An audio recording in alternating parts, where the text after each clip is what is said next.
Présentation du livre Ataxie et syndrome cérébelleux, rééducation fonctionnelle, ludique et sportive par Roland Sultana et Serge Mesure.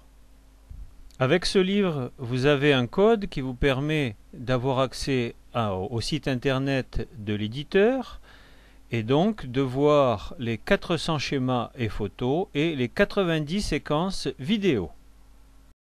Vous pouvez commencer par vous intéresser aux bases théoriques qui justifient pleinement cette approche fonctionnelle, ludique et sportive, avec la participation de Serge Mesure, qui est un peu le garant de la qualité de cette approche.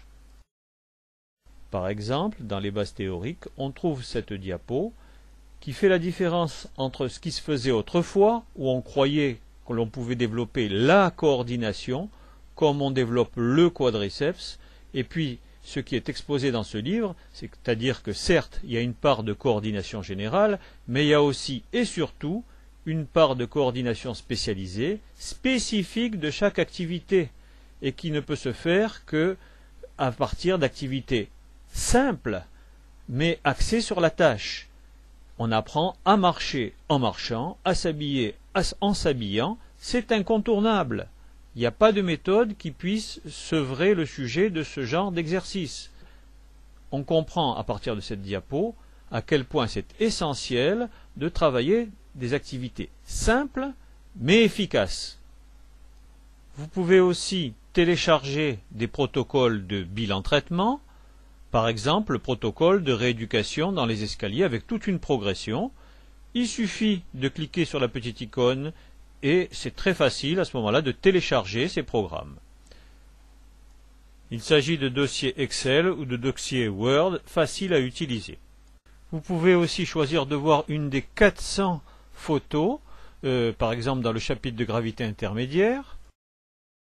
Vous pouvez voir comment on peut faire marcher un sujet qui présente un syndrome cérébelleux relativement important, en toute sécurité, vue de profil, mais vue aussi de face sur une autre photo. Donc vous avez tous les éléments pour pouvoir reproduire cette action.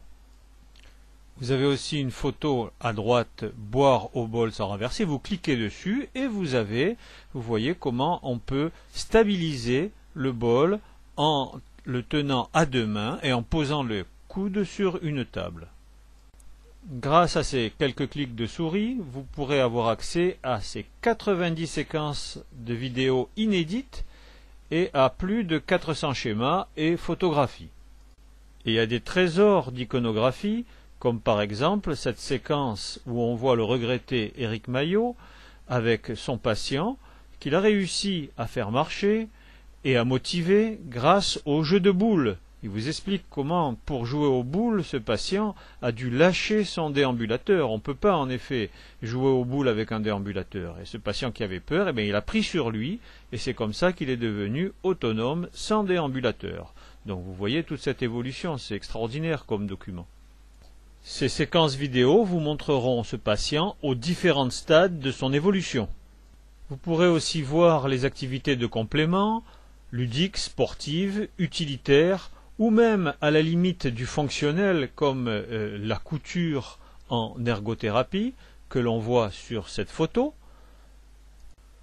Vous pouvez aussi cliquer sur les problèmes orthopédiques associés et là vous avez tout le travail au tapis d'auto-assouplissement ou d'assouplissement actif aidé.